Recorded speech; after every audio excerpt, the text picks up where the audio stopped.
Hello everyone and welcome to another video. Did you miss me? I've been gone for a couple of days because I was feeling really sick and I had to take a couple of days to rest.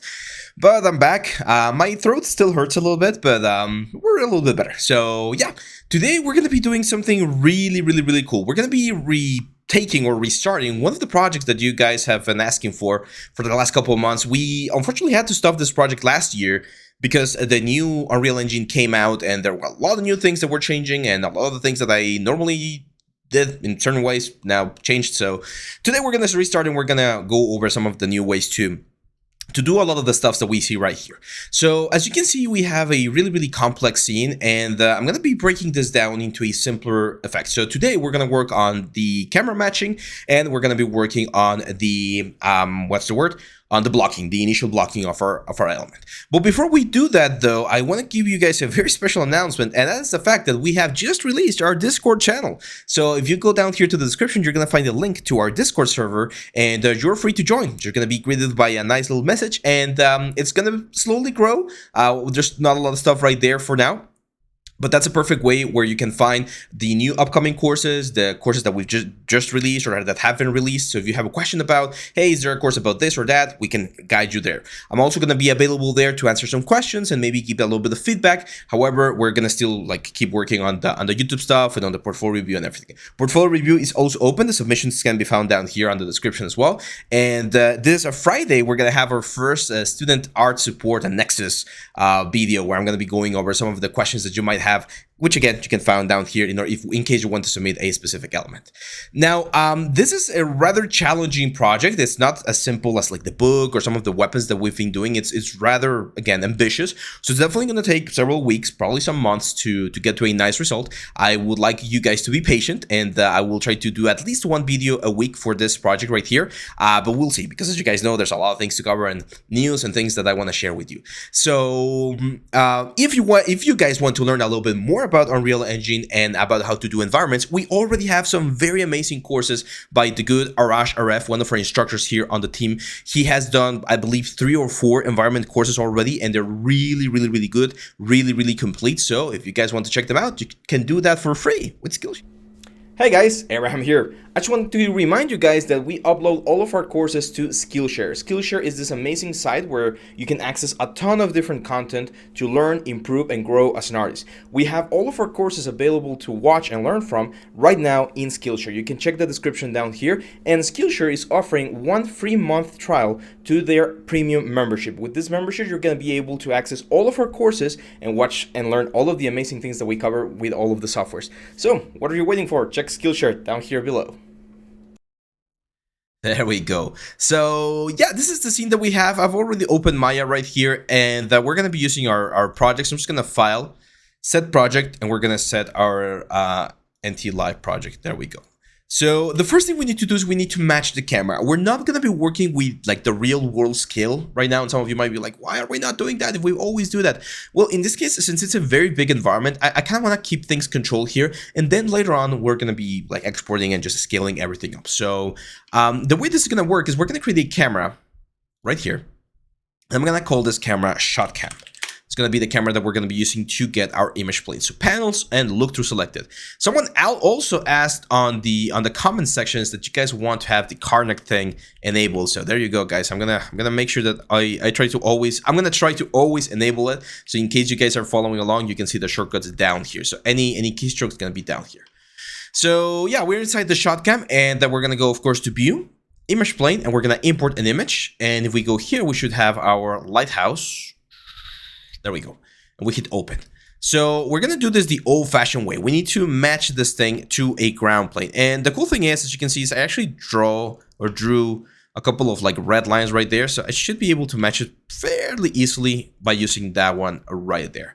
The image is really close to the camera. That's why we can't really match it to the ground, as you can see right there. So I'm going to select the camera, and then I'm going to go into, with Control A, I'm going to go into the attribute editor. And on the image plane shape, I'm going to change, or the shotcam shape, where is it? There's a distance that we're going to be changing. There we go. So depth, I'm going to add 10 to the depth. That way, that thing's going to be really far away. There we go. So panels, look through selected. I want this thing to be a little bit smaller, so I'm gonna go something like that, and there we go. So as you can see, that's roughly where our ground plane is gonna be. I'm gonna create a plane here. And I'm actually gonna turn off the camera there. So I'm gonna move this so that we can match this as nice as possible. And then if we keep like making this a little bit bigger, we should find like the perfect position, which is roughly about there, as you can see. So that's going to be the ground plane of our element, and it's matching quite nicely. Then what I'm going to do here is I'm actually going to say panels, and I'm going to do something called a copy, tier of copy. That way I have the camera right here. I'm going to use my resolution gate actually. And over here, we're going to be able to work on the perspective view. Some people like to have like them side by side, similar to what we would expect inside of Blender, for instance. It's up to personal preference. So now that we have this, I'm going to go into the edge mode, and I'm going to grab some of the edges right here, probably around there. I'm going to press Control E, and with W, I'm going to move this out to map out the area, which is this little extra area right there. Perfect. So that will be that one right there. Now, if you can see, we have an extra little area there, but that's going to be a new plane. So I'm going to create a new plane, actually a box, because I want to have a little bit of volume.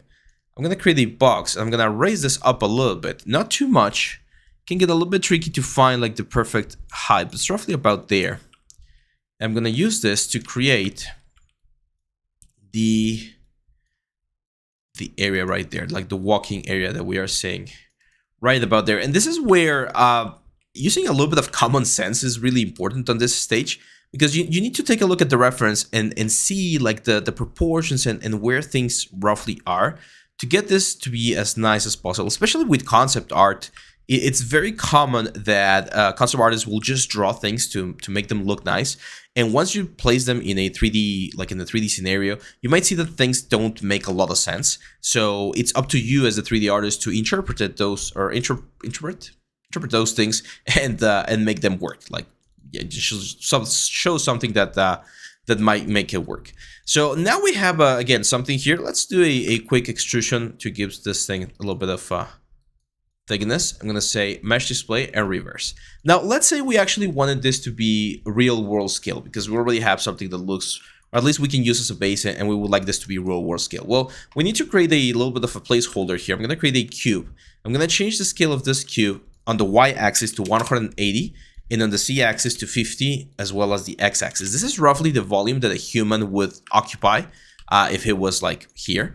So that to me tells me, I'm gonna Control G to group these two guys together, that I would need to make this thing really big to really like accommodate that human right there. Because if we take a look at this guy right here, like each step is usually like 30 centimeters. So I would expect there to be enough room for the human to walk. So it's probably right around here on the size for this thing. So of course we're gonna have to go here on the camera. We're gonna have to push this thing quite a bit more over here.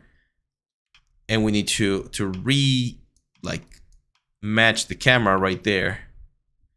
There's a little like red square. There we go. So as you can see, it doesn't really change that much on this view right here. The place where it changes the most is here on the perspective view. But there we go. So now, if you can imagine our little character like walking on this side, it's like la la la la la, and there's gonna be like some stairs, and he's gonna go up and stuff. So this to me looks like a nice size. Later on inside of Unreal, we can of course scale this like more, either up or down, and we're gonna be able to get a nice result there as well.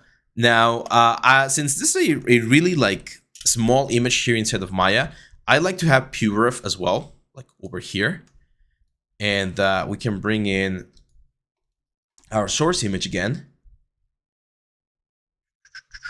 1 second. We can bring our source image again. There we go. To be able to zoom in and visualize where things are. So yeah, there you go. So as you can see, we got 4 steps going into this like first platform right here. And again, this is where knowing about the real world is really important. So if you guys look up online and you go for like a stair size, you're gonna see that stairs usually have some sort of like standard size to them. So if we could take a look at this, for instance, you can see that the rise is 8 inches. So I'm not from the US, so centimeters would be 20 centimeters. So 20 centimeters to me seems like a good number. So I'm going to create a cube here. And if we go to the options of the cube, we can change the scale to 20. and that will be the size of a step. So now we make this a little bit wider, or quite a bit wider, something like that. You can see it's relatively wide. And usually it's like 30 centimeters for your foot. So it's going to be like 30 centimeters. That to me looks a little bit too short. So I'm going to change this to like 50 centimeters. That looks a little bit better. I'm going to make it a little bit thinner on the y-axis. And then technically, if we were to have this right here, and we would duplicate this 4 times, we would get like a stair, right? So let's see if these are enough like elements to get me to my destination in this case. So almost there. Now this means that either my steps are too high, which I don't think, because we were going for the like normal size, or my platform, the platform that I created here, is not high enough. That to me seems a little bit more possible. So I'm gonna push this up a little bit more, and there we go. And we can push this guys down until we find like the proper thing. You can see that these guys are like close to the border, and they're almost half of the size of this thing, so they're gonna be right around there. Oh my god, there we go. Then we have this other stair right here, because we have a big stone. So for the big stone, as you can see, it's a very irregular one. I'm gonna show you a trick here. I'm gonna go to the top view, and I'm gonna go to a tool called a quad draw tool, so mesh tools, and it's Create Polygon, sorry. And you can see it's like a cliff. So we're gonna have this sort of like silhouette here, and then we got like a cliff here, and then let's try it again. So it's kind of like here, a cliff, and then it goes really close to this area right here. So it's roughly like that. You can go to the vertices, of course, and like move them or change them around to something that looks a little bit more interesting. That's the fun part about 3D. If you know how to use 3D, then all of this becomes really easy, and you can create a lot of like variations and iterations for your stuff. So yeah, there you go. As you can see, we have an interesting polygon right there. Of course, this one's gonna be lower. So I would calculate roughly about there. Control E, and I'm gonna move this down. And as you can see, that's gonna create like the walls of my cliff. We can even push it in if we want. There's a little bit of a creep, but some people like to like scale them in. That's fine. We're gonna be doing sculpting with this one, definitely. Now, if we wanna clean this, we can just triangulate, but I'm gonna show you a trick here. We can just offset the whole thing a little bit. That's gonna create, as you can see, edge loops everywhere. And then this thing, since it's just like a flat element, I'm just gonna go mesh and triangulate. And that's it. Like that just cleans it up. And then down here, we can just delete that one. There we go. I'm even gonna grab this whole edge, to be honest, and just give it a bevel. You guys know I love bevels. To make things look a little bit more organic. And there we go. So you can see here that we have, again, a couple of stairs. 1, 2, 3, 4. And then the step. And then 1, 2, 3, 4. And then the step. This one's a little bit like... this one's very similar, I would say, to the first one. So I'm going to grab these 2 guys, or 3 guys. Bring them to this side. Make them a lot smaller. But you can see that this thing right here, it's like an extension of the little island. And it's an extension that goes 1 step lower. So I'm gonna grab this 4 guys right here, Control E, push them down.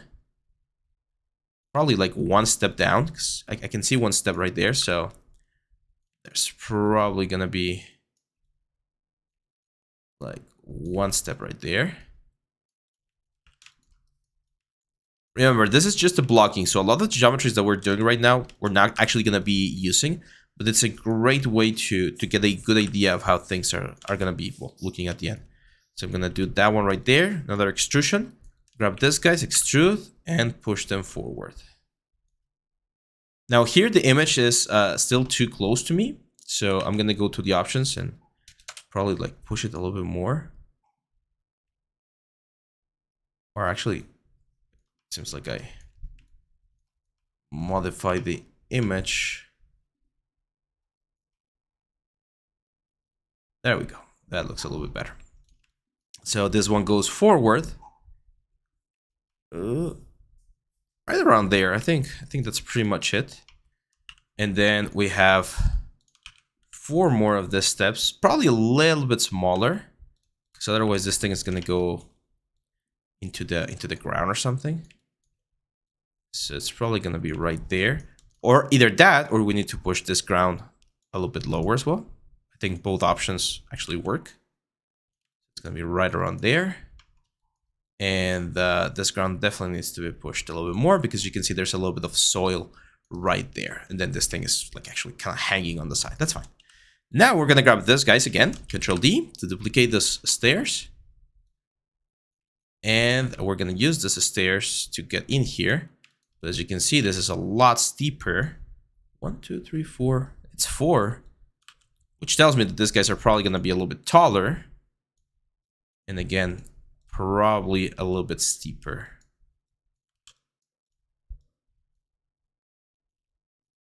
There we go.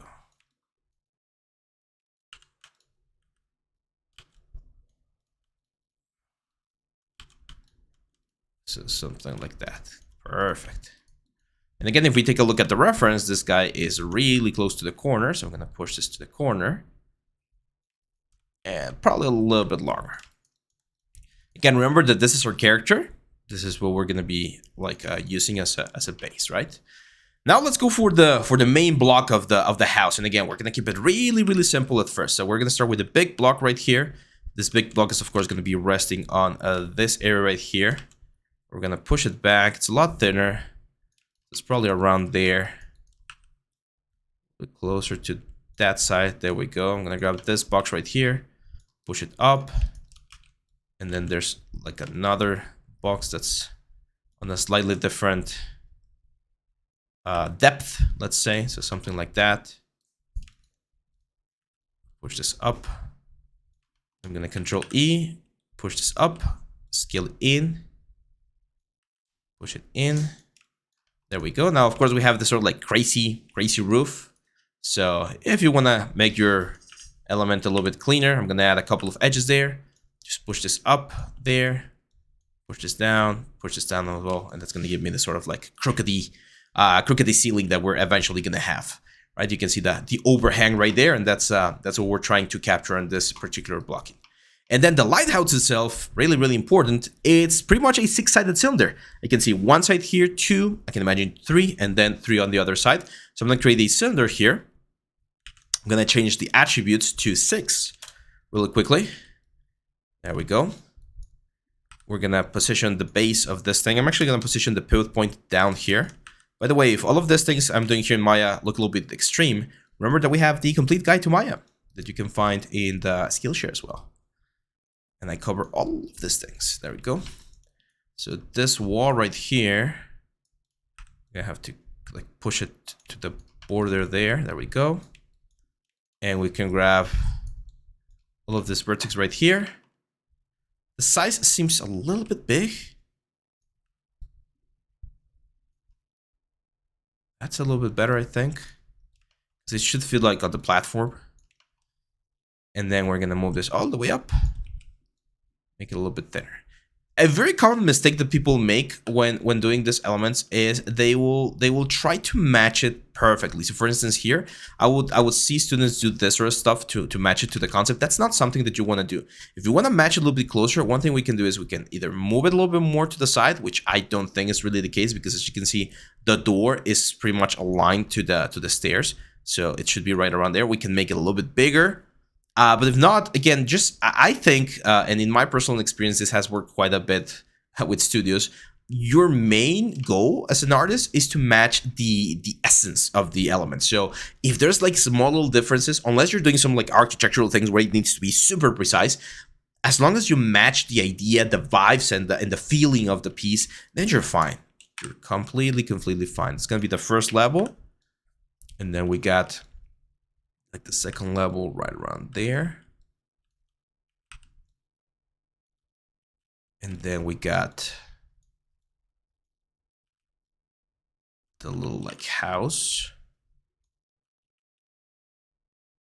And then we got the little tip. So just extrusions and scales here. Get you the general idea. Again, things are looking a little bit off, but again, don't look at the things right now. Look at the essence, at the feeling of the element. That's what we're trying to capture. So this will go out. Again, I need to consider that eventually we might want to have a character or the character up here.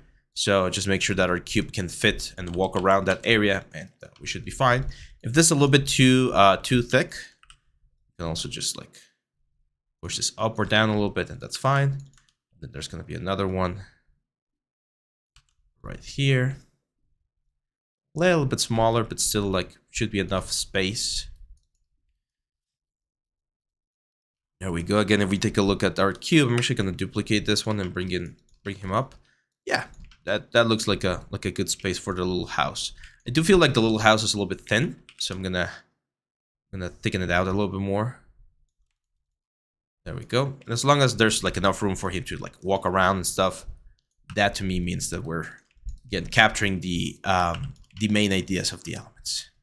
You can also see that there's like a lot of scaffolding on this side of the cliff, so I would probably expect the cliff to be a little bit bigger on this side, just because there's like scaffolding, so there might be like people working on that stuff, and there's a lot of scaffolding that we need to add. But as you can see with this, we've pretty much successfully created a nice blocking here with our element.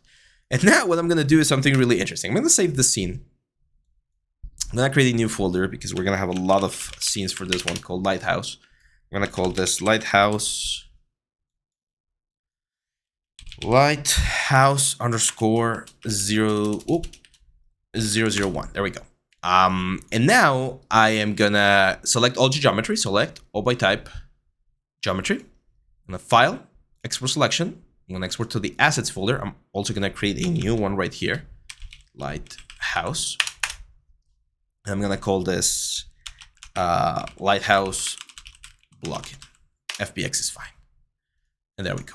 So we're going to open Unreal Engine. We're going to be using Unreal Engine now. At the time of this recording, they announced 5.2, I think.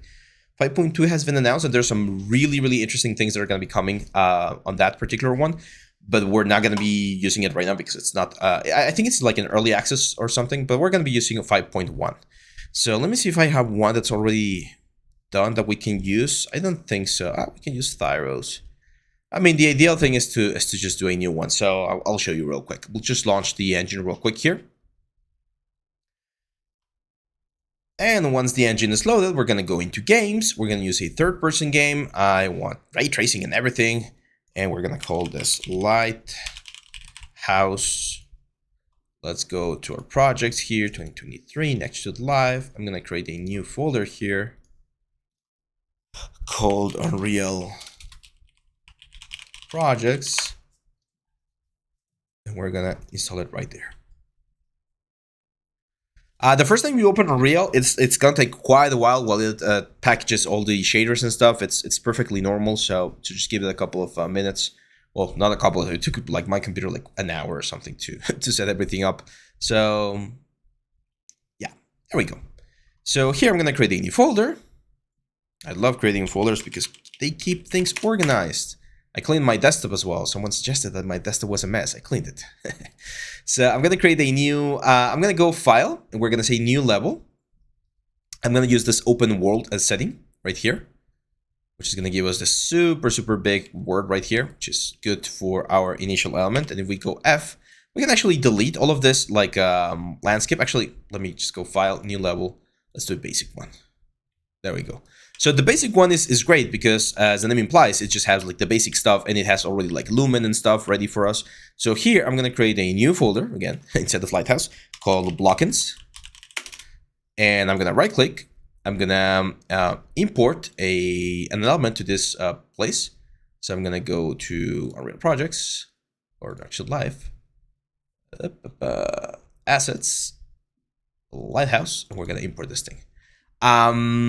We shouldn't need to do anything. We're not using nanite or anything. So in theory, it should work exactly like we're expecting. Oh, well, the one thing that happened here is actually like destroyed everything here, or it separated everything into different pieces. I actually don't want this. So I'm going to delete everything again. And even this Lambert one. I'm going to right click, import to the game again, here, open. And on the options on advanced, I'm actually going to combine meshes. I'm going to hit import. That way it's a single mesh, just a single block. And if we bring it right here, you can see that that's our blocking. Let's delete this plane. And we got our nice little scenario right here. Now, because I'm sure some of you guys are like, oh, can we actually walk on this? Well, right now, no. If I hit play, my character is just going to fall through it. Woo! or it's going to be pushed out. But if we double click this thing and then we go into the mesh settings, there's one thing that we can do. This is not what you do for a game, but we can do it for now just to quickly test. And we can go to the collision presets and change this collision complexity to use complex collision as simple. And we're going to save this. So what that does is it pretty much converts every single polygon that you have into like a collision mesh. So now if we do this, we're here. And we can actually use the stairs and everything. So yeah, that's it, guys. We've successfully managed to create our Maya project. We've successfully managed to create our Unreal Engine scene right here. And the last thing we can do if we want to is if you use this directional light, it actually works like a sun. So we can move it around and generate something that looks a lot nicer like this. So yeah, that's it, guys. As you can see, first step is already here. Again, as I've mentioned, if you want to learn a lot more about Unreal, more than I can teach you, Arash has some amazing tutorials on Skillshare, Udemy, ArtStation. You can check them out, and we run codes and everything very often. So make sure to hit the like, hit the subscribe button, and if you like the beginning of this series, please let me know in the comments. And I'll be happy to continue. I'm gonna see you guys back on Friday, okay? Thursday, I'm not gonna be able to be here. There's some personal stuff that I need to take care of. But I'm gonna see you guys on Friday with our first Student Nexus review. So if you have any question, if you're struggling with the project, check the links down here and you can submit your stuff and I might be able to take a look at it during the next one. So that's it, my friends. Thank you very much and I'll see you back on the next one. Bye-bye.